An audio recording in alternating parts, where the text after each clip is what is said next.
We've got a couple more. Oh, no, we do. Okay, we have a couple more stories. Then we have the Theo Von thing. Johnny, don't let me forget.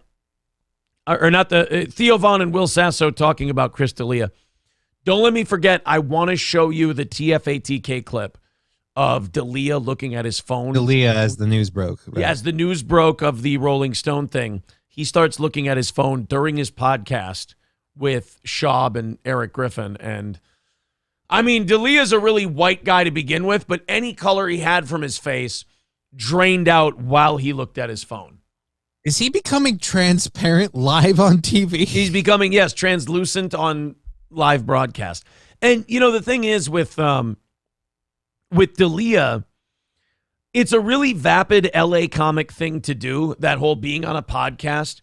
It's so disrespectful to the other people you're on a show with when you sit there and you go and you just stare at your phone and another guy's talking and he's making a point and everything else. You're sitting there dicking around on your phone and you're swiping and you're doing all of this shit. It's like, I used to tell Corey this when he was on the show because he would go, I can multitask. And I'm like, dude, I'm the host of the show.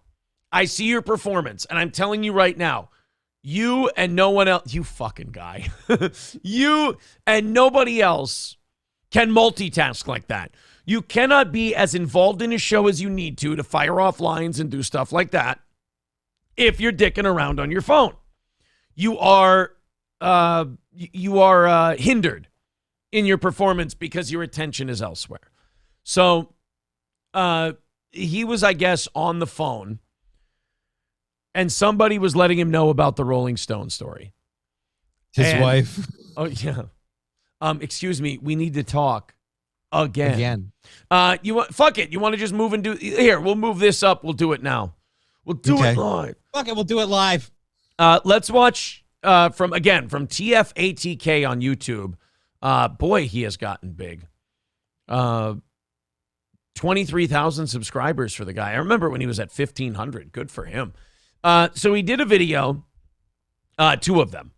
One, Theo Von and Will Sasso talking about Chris D'Elia, and it's not, I mean, they don't seem to have the answers either. But this one from this weekend is D'Elia looking at the phone during For those living under podcast. a rock, Chris D'Elia is currently in the hot seat because the mainstream media has now picked up his story. And it looks like multiple media outlets are now reporting on the fact that many women have accused the comedian of sexual assault and abuse. Okay, so there you go. Let's get to the parts in the show where D'Elia is checking his phone. Now look at that. Again, as a guy who's been doing a show for a long time now, I can tell you this. As the host, I would see this as really disrespectful. And just, again, why is the phone even there? Why is the phone even there? Right. Just fucking...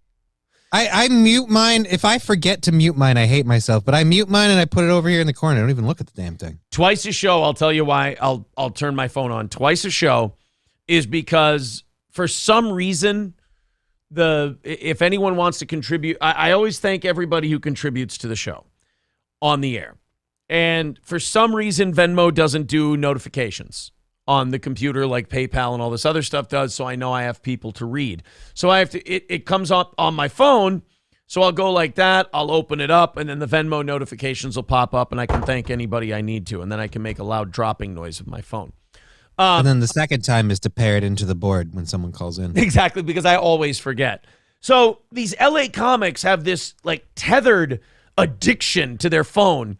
And even when they're doing a podcast, these arrogant fucks think they're so goddamn talented in front of a microphone, which I can assure you 99% of the time they're not. But they're also so important, they can just pick up that phone, and they're scrolling. And by the way, I can't tell you on a podcast how good sounds. Am I right, Johnny? Ultimate yes and. Yeah. Yeah. No, that's not your line. No, you've got a better sound. Your sound is better. Your black lady sound. Mm-hmm. Yeah, see, that's way better than That's enthusiasm.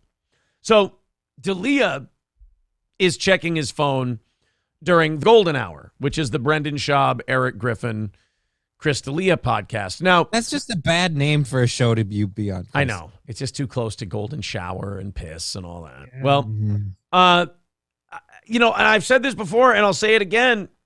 People can make fun of Brendan Schaub all they want, but I want to help him. I want to give him career advice and say, Brendan, you're not the worst guy in the world. You're just kind of an oaf and a goof. Dump this fucking guy. This is not helping you. I know he thinks it's Chris D'Elia from 2017 and that this guy's going to give him a boost and the numbers are going to go up. Brendan, you've seen it for years now. It ain't going up. This guy isn't helping you. If anything, he's hurting you. He is a boat anchor. You need to cut him loose. Right. Or beginning of me. So here goes D'Elia. Anyway. Guys, this is visual, by the way. So if you want to take a look at the phone, otherwise we'll The do eyebrow play-by-play. twitch thing. Just So they're watching some video of some chick, part of show prep, whatever, fine. I have a debate club for you guys. Adults who like Disney. D'Elia checks the phone. Asterisk. And don't have. Oh, no. He looked at his phone and his eyebrows narrowed and his head went down. And it's someone texting him about the Rolling Stone thing coming out. Pedophiles. I have been a Disney person since Look. I can remember. I'm going to take that back. And Look at those passes. Don't have kids. But have that Ooh, I love those. back to the no. phone. in my Uh-oh. house. Haunted Mansion. Back to the phone Here's goes the to timeline of the diddler checking his phone from the latest episode of the Golden Hour podcast. And for those who are interested, I'm going to give you guys timestamps as well for reference if you're interested in going back and checking those moments out yourself. Now, the diddler checks his phone for the very first time around the 13-minute mark. However, it is brief, but clearly before anything from the Rolling Stone article hit his desk. 22 minutes and 41 seconds in. Crystal. So this guy checks his phone even when there's not big news about him out there. He's just sitting on a podcast when he could be, paying attention to what's going on, helping out, throwing some lines out there. And he's just going on the phone like this, just looking at it. And because you don't have a reputation to rebuild it all, buddy. Right. If I'm Brendan Schaub, I'm pissed. I'm looking at him like, hey, anything good on that phone? Anything better than what we're doing? Because a Chris D'Elia would go, oh, well, the podcast wasn't interesting. Hey, fuckface, you're on it. Make it more interesting. Put the That's goddamn... kind of a you problem here, homie. Put the goddamn phone down and help. The phone should be banned. But are you really surprised that Schaub hasn't really taken control of this and been like, hey, this isn't good for the show? No, I'm Schaub's thinking long term here. Schaub's a little kiddie on the playground. He's just, wrapped Trying to up in his own build something. Yeah. D'Elia picks up his cell phone to something seemingly shocking. 22 minutes and 57 seconds in. The camera cuts back to the diddler, who's clearly shocked or distracted. He half pays attention to the clip playing in the background, and then chimes in slightly while his face continues to dance that nervous dance. 24 minutes and 29 seconds. The diddler lets Baba, Brendan Schaub, ramble while he reaches for his phone again, then keeps his hand defensively placed over top of his phone for the next 2 full minutes. 26 minutes. So a minute and a half after he checked it and saw the Rolling Stone thing, he picks up the phone again and checks it and stays on it for 2 minutes. 5 whole minutes of the show, this guy is distracted by the phone because the Rolling Stone article has come out saying, hey, man, 10 more women have come forward and said exactly the same thing that the other women said.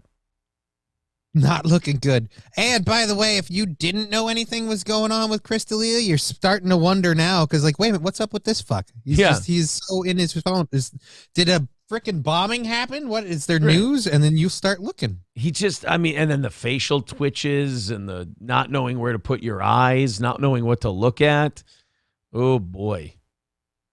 In 29 seconds. D'Elia reels in his phone briefly after losing interest in gun talk and checks it once again to briefly lessen his enthusiasm and participation. 31 minutes and 38 seconds. My Brendan God. Schaub starts talking so... Those faces are not comfortable faces. The human face does not do that when it's happy. And then he saw it. He puts it down. Now, TFATK has this in slow speed.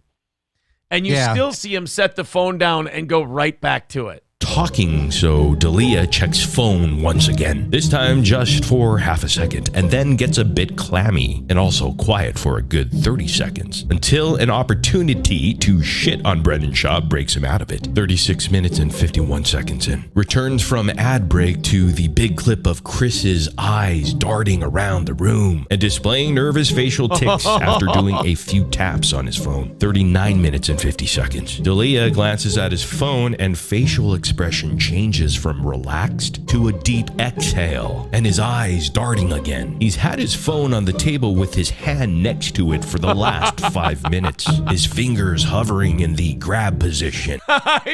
He's got that phone. His hand is glued to that phone. So even as he's trying to pay attention to what's going on the show, he has his hand on the phone ready to just go. And it's got to be nervousness because you don't check your phone in 30 seconds. What the fuck happened on your phone in that 30 seconds that you need to be on top of it? Even if you're the mayor of Tardtown, you're sitting in the middle of this table. You got to look. Did somebody die? We have a thing. Everybody knows that you do a show about this time. They're not going to get in touch with you, and it can wait.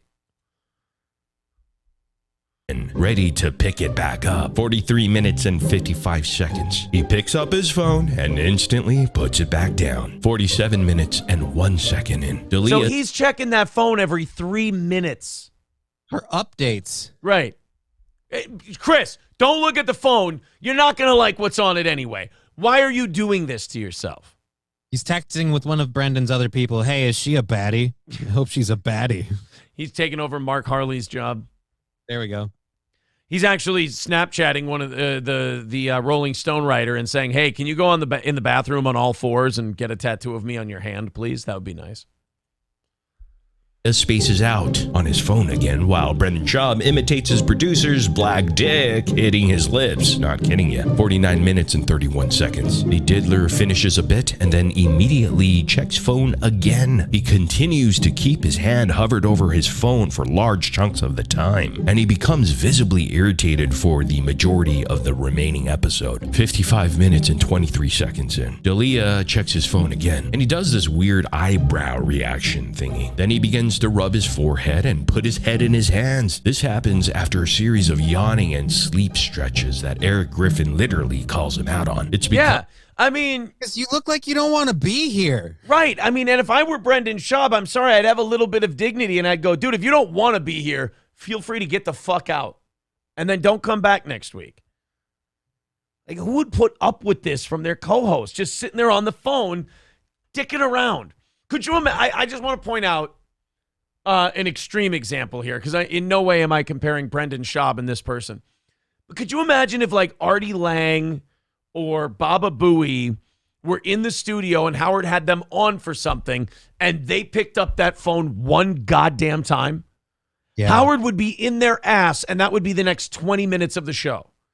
Was that person being berated and browbeaten for having the phone on him? Mm-hmm.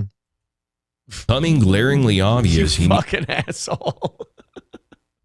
Needs the episode to end so that he can deal with something. D'Elia keeps his hand gripped over his forearm for the next 2 to 3 minutes. It could be some sort of form of self-comfort, but I'm not a numbers guy, B. 1 hour, 2 minutes, and 46 seconds. Chris does another sleep stretch. He checks his watch and says, "That's it, right?" Trying so desperately to end the episode, but so now he's been looking at that phone. Now he's looking at the watch. He sees on his phone that he has something he has to get damage control on right away.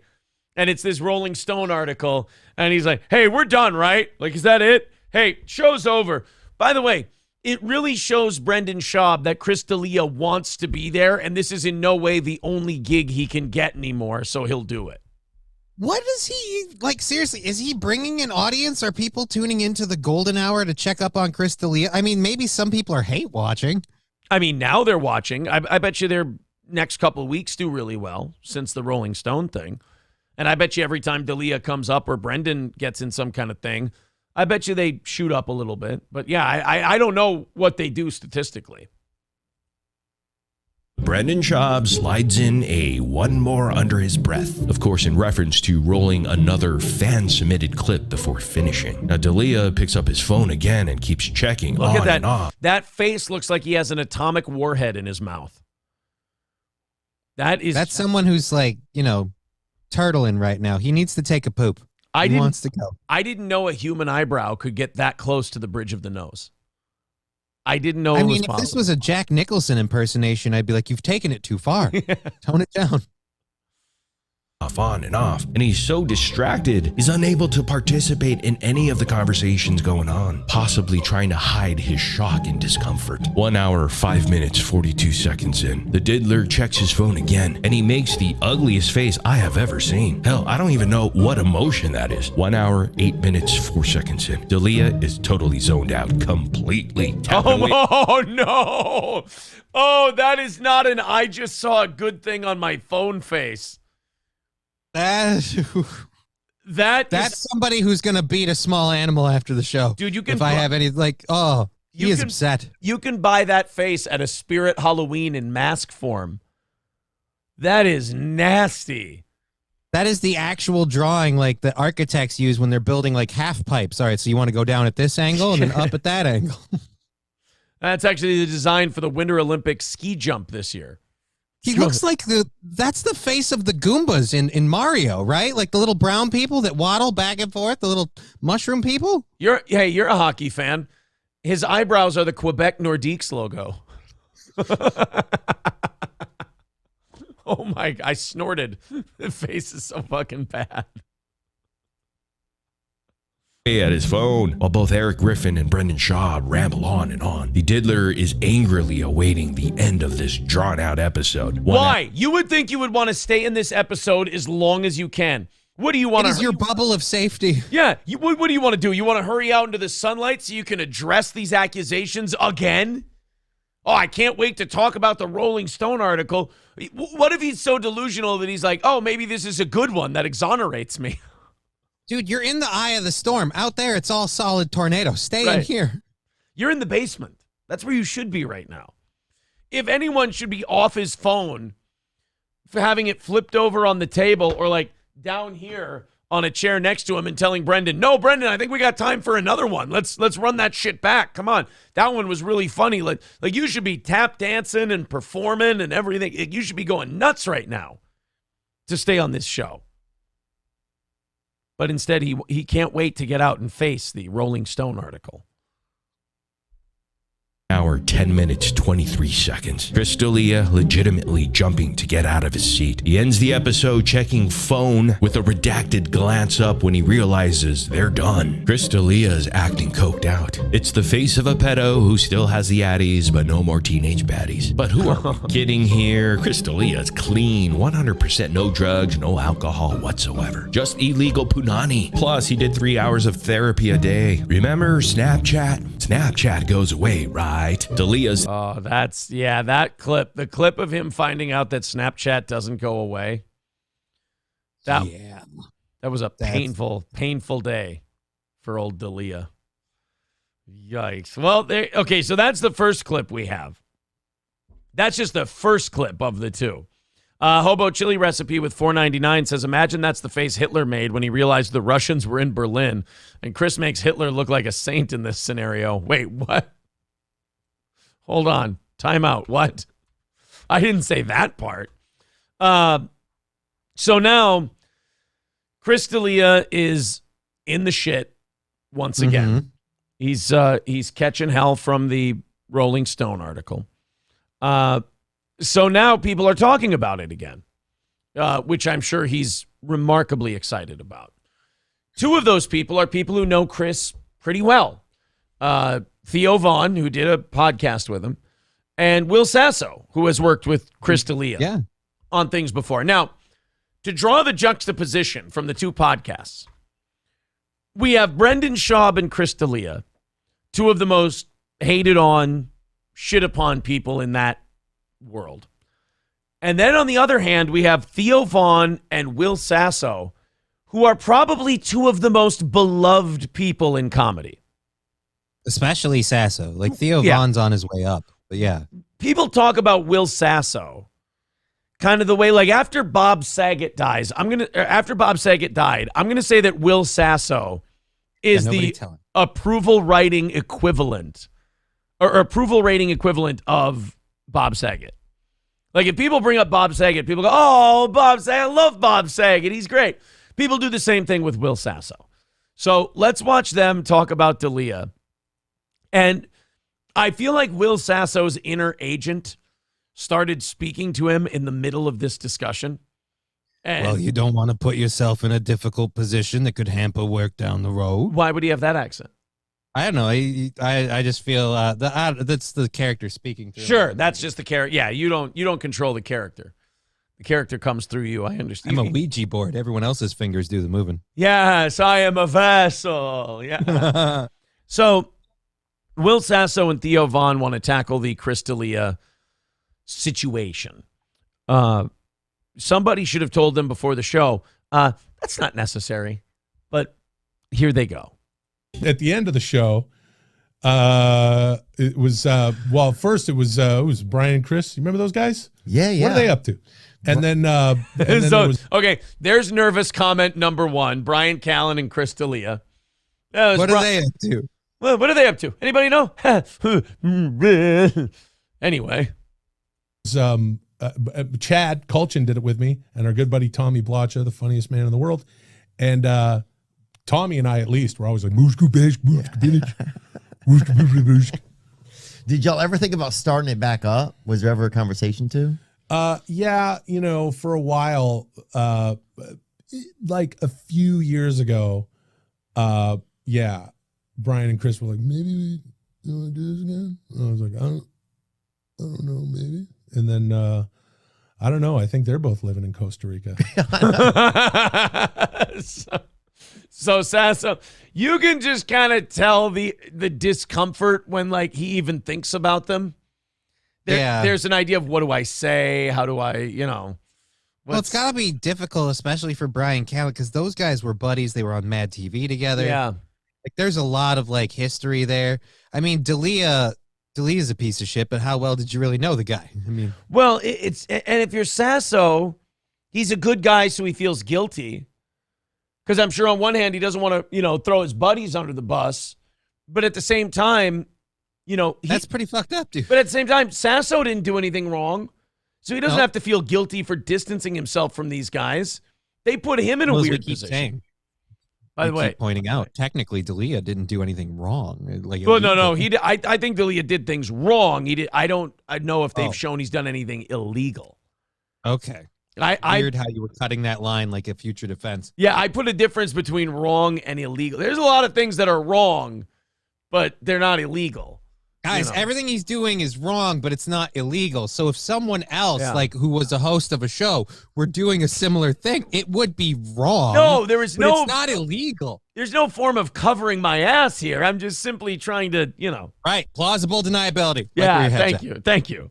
No, but like if you invite your friend over and say, hey, man, I'm building a deck. Will you come help? And then they show up and you make them do all the work. That's wrong. It's not illegal. But it's a shitty thing to do. And if your friend happens to be, of a different persuasion and you met him 5 minutes ago at Home Depot, that's, it's wrong. It's not illegal. If you say you'll pay them, but you snub them because they can't go to the authorities for very obvious reasons, that's wrong. But I don't know if it's illegal. There has to be. The point is, an ice cream sandwich is a form of payment. Right, exactly. And leftovers. I gave him the whole box. He got like 12 of them. By the way, how adorable that Theo Von is a Jordan Peterson fan, so much to the point where he's got the 12. He's got the 12 rules for life on his shelf. All right, so Theo and Will Sasso decide, all right, we've tiptoed around it. Let's talk about Brian and Chris. And then, I don't know. I think they're both living in Costa Rica. Yeah. What happened? Yeah, they definitely hit some snags. Everything's going to be fine. Look, be honest. Let's be very transparent. Get out ahead of any issues you may have had, or don't. Yeah. So Sasso is like openly admit, and this is as nice as you can be to your friends when they're accused of this kind of stuff. Sasso's like, look, get out in front of it, be honest about what you did, or don't. Like that's just your friends. Learn a lesson or don't. That's just your friend's funny way of going, yeah, they're kind of fucked, and I don't want to say anything too shitty about them. So, and I don't want to bring the mood of Theo's podcast down. So, here you go. I don't know. I don't have the answers. Yeah, I think a lot of that's hard to. Yeah, I mean, I don't know. I mean, that. Yeah, that's all. That's a good thing to say is I don't know. Because Theo's obviously not. He's not gearing up to go on a rant about this. He's like, I don't know. I would never. I don't think. I don't know. I don't have a. You know. And then Sasso just bails him out like, there you go. That's exactly right. Because as a broadcaster, sometimes you have this tendency to need to over-explain yourself or need to fill time and do content. Will Sasso cutting him off and letting him know, no. I don't know is a totally fine response when your friend is accused of running a sex cult. You're allowed to just say, I don't know, and move on to more pleasant things. Most of us don't have prior experience with such a thing. It's a little more worrisome. It's like, I don't know. Well, from my experience, let me tell you, the last time I ran a sex cult. Yeah, like my thing, the closest thing I have is like when the Minneapolis comedy community came after Corey for the Snapchats and stuff like that.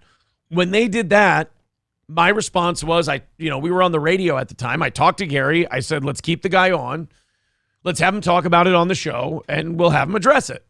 And that was it. That was the whole thing. And we were done. That was all that happened, and we were done. But if you don't have them directly on your show, yeah, there's no reason for you to stick your neck out there with Will Sasso and, make yourself part of the Rolling Stone story. No reason to tie yourself into it. Like, I didn't know anything was creepy. He did keep showing me all these pictures of girls he had on his phone, but I just assumed they were all...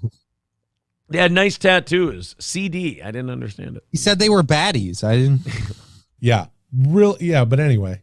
That's kind of their own journeys. Yeah. I mean, I think they've both been through, they've both dealt with, different side, they've been through a lot. Oh, they can't.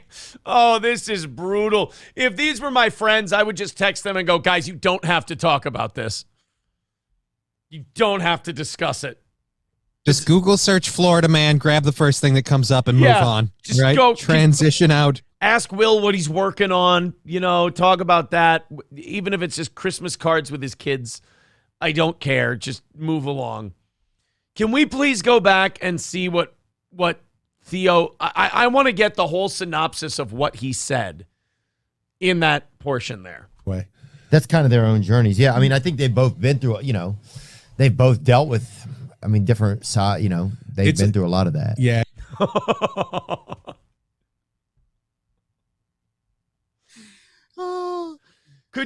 You're like, I want to talk about, what facts am I allowed to say? Stuff. They, some people did some things. It was horrible. He really did Ilhan Omar the shit out of that one, didn't he? Is it possible to plead the fifth on a podcast? Because I feel like that's what I just heard. Was the guy just plead the Fifth Amendment? But nobody made them do this. It wasn't like someone was sitting there with a cue card go, now, D'Elia, talk about it. Yeah. Will Sasso brought up that he worked with them on some prior projects and then said, living in Costa Rica. And at least Sasso could be funny about it. He's like, address it. Get out in front of it, or don't. Or don't. Yeah. And then Theo Von. I need to hear this at least one more time. I can't promise this will be the last time I play it.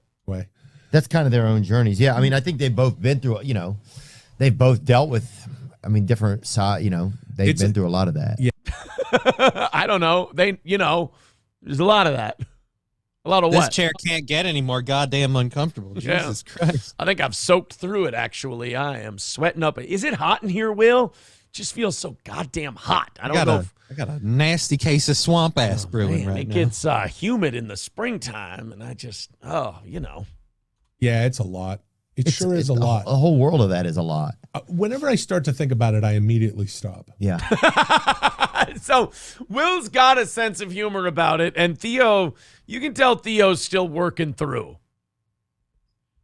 Theo's still trying to. That's that's the face of a guy like, I'm not culpable in any of this, right? Like, I had nothing to do with it. I honestly didn't fucking know. And I'm not, right? Like, I'm not. And Will Sasso was like, yeah, that's fucked up. You're watching two guys with approval ratings in the 90% try to keep that approval rating high. And one of them's going, hey, just be indifferent. And the other one's going, just fucking panic. That's how we'll keep our 90% approval rating. Is by not, people are like, oh, when the chips are down for these guys and they get accused of shit, all their friends, they don't stick up for them. Yeah, that's because their friends have lots of shit to lose and wives and children who would be very upset if they stuck their neck out for that.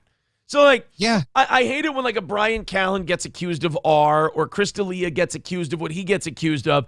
And then all these fans go, oh, why didn't Will Sasso and Theo Von stick up for him? Because they don't work at the fucking lumberyard, dude. They've got millions and millions of dollars of other people's money on the line that they're trying to get a hold of, and laying on the barbed wire for your friends who aren't victims. They did fucked up shit, or at least accused of it.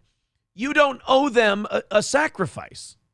And what do you get out of that? Like, so you can't save their career. At best, you help weather the storm a little bit on the ride down. And now you've just simply lashed your balloon to that one. You're falling with them. And now a couple hundred people on Reddit will like me for a day and then find a reason to hate me tomorrow. So I gain nothing. Yeah, because I go like, that's a lot. And yeah. See, I'm stopping right now. Yeah. Yeah, same, man. Will Sasso. So Sasso has the ability to be funny about it. Mm-hmm. And Theo Von seems like he's still, like, it's still a little fresh for old Theo. Like, it weirds him out to, like, I don't know. I get the sense from him where he's like, how did I miss this? And I couldn't have been part of any of this, right? Like, I had nothing to do with any of this. Oh. He just seems weird. Like, he's like, I don't want to be in any way associated with this. I cut the guy off and now all this shit's coming out. Wow. Yeah.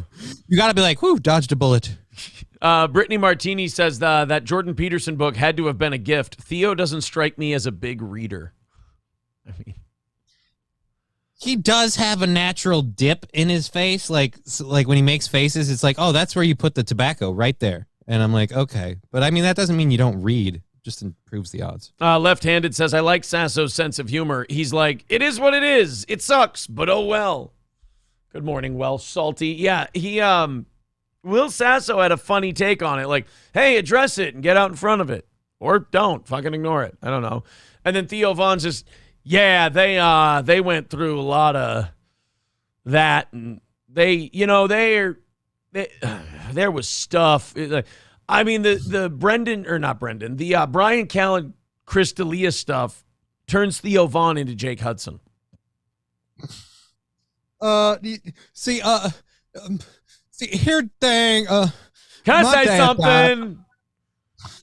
Brian Callen and Chris D'Elia, they did a thing where can I say something about Chris D'Elia? Can I? Because they did some. I'm sorry.